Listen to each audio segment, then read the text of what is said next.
Alors, bienvenue sur Afrique de demain. Je suis Loïc Diabaté et merci infiniment pour votre soutien constant. Alors, cette semaine, dans la minute de l'entrepreneur, on va continuer sur notre thématique de l'idée. On avait défini l'idée la semaine passée comme la résolution d'un problème. Un problème que l'on rencontre quotidiennement. Un problème que tes clients potentiels rencontrent quotidiennement. Alors, est-ce que toutes les idées vont mener à une entreprise qui sera une totale réussite? Est-ce que toutes les idées, tous les problèmes de ce monde peuvent conduire à être Amazon ou Dangote Group? Bon, la réponse malheureusement c'est non.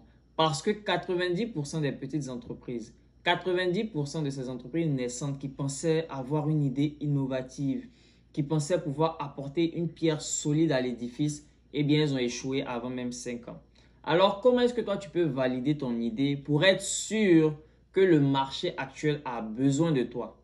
Pour être sûr que ce client-là a besoin de ton service? C'est à ça qu'on va s'intéresser aujourd'hui en 5 étapes.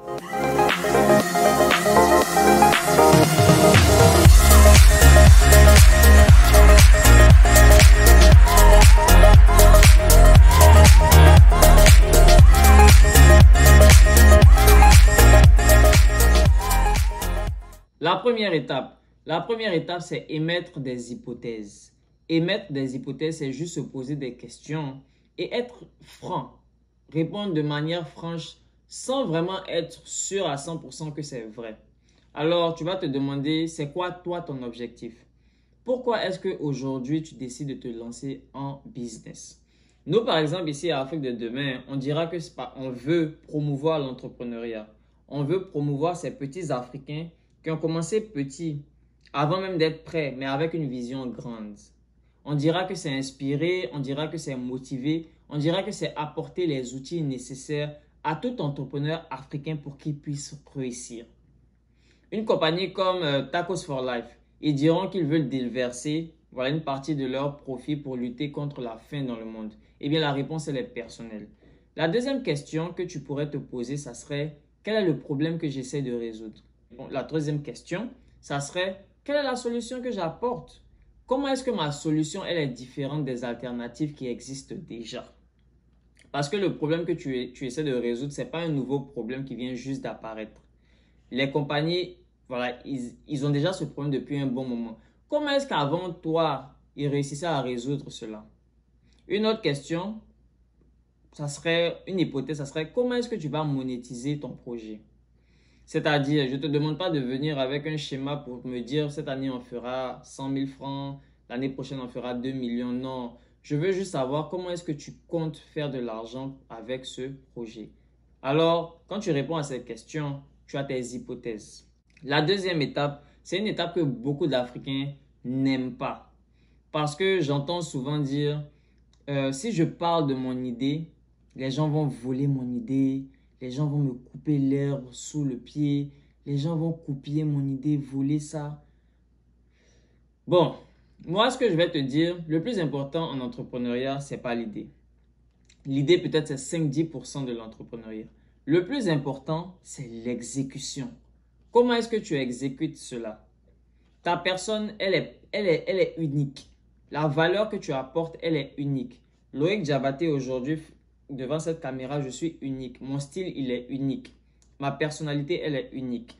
Donc, je pense que tu dois te focaliser sur toi, sur ton exécution. Comment est-ce que tu vas pouvoir apporter ta touche personnelle à ton entreprise? Tu vois, c'est très important. Alors, pour cela, il faut que tu parles avec des clients potentiels. Il faut que tu puisses discuter avec eux parce que tu peux penser que le projet que tu as, c'est un projet qui est viable. Tu peux penser que c'est très important, que c'est un problème qui est très important. Mais malheureusement, le client potentiel peut se dire que ce n'est pas une source d'inquiétude pour lui. Ce n'est pas quelque chose qu'il veut résoudre dans le moment actuel. C'est pas ça. Il n'y a pas de demande. Alors, il faut que tu sois très prudent. Il faut que tu parles à ces entrepreneurs. Il faut que tu viennes avec des interviews, des questions d'interview pour savoir si le problème, il a vraiment besoin d'une solution et est-ce qu'ils sont prêts à payer pour cela. Donc, en tant qu'un Africain, je te dirais, parle à ta famille, parle à tes amis, parle à ces clients-là pour que tu puisses en avoir une idée vraie sur ce dont ils ont besoin. Eh bien, maintenant parlons de la troisième étape. La troisième étape pour valider ton idée, c'est d'avoir et de créer des prototypes. Disons que tu veux lancer une boutique en ligne vestimentaire.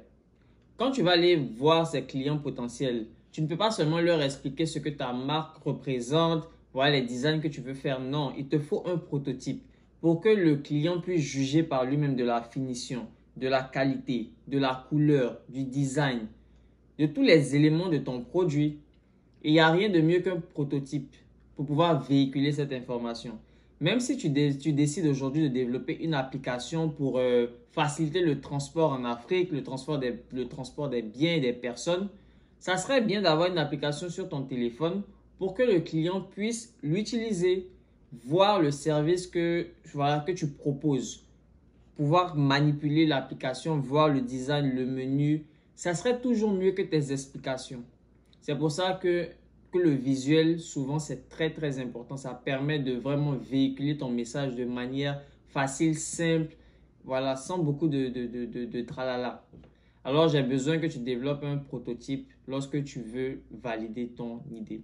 La quatrième étape, c'est une étape aussi très cruciale, c'est fixer le prix. Comment est-ce que tu sais que le client va pouvoir payer 10 000 francs, 20 000 francs pour ton t-shirt?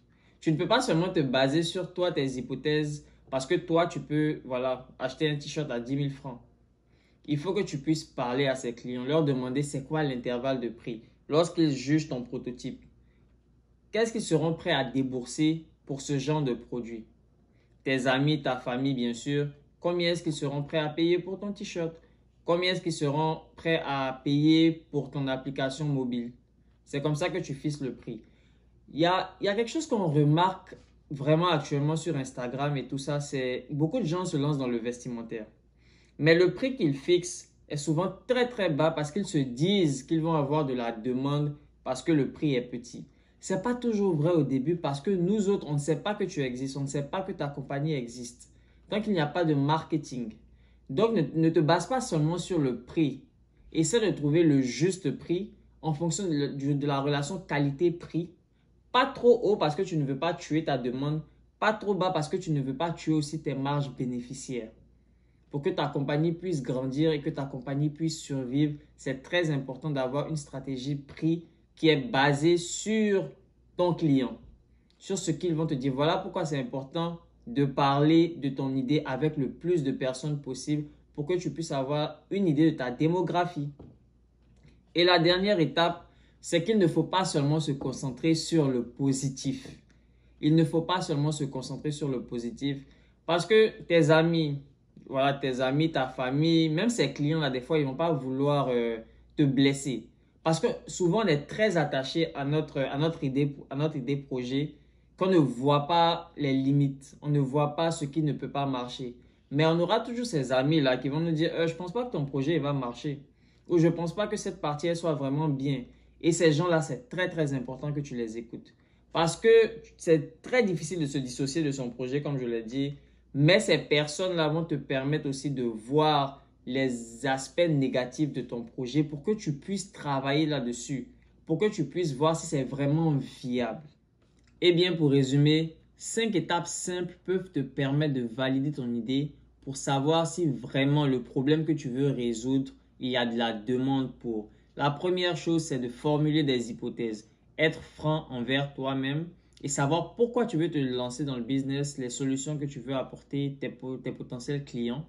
La deuxième étape, c'est de parler de ton projet avec le plus de personnes possible, les personnes de confiance, la famille, les amis ou même des clients potentiels pour savoir s'ils ont vraiment besoin de ce service ou de ce produit.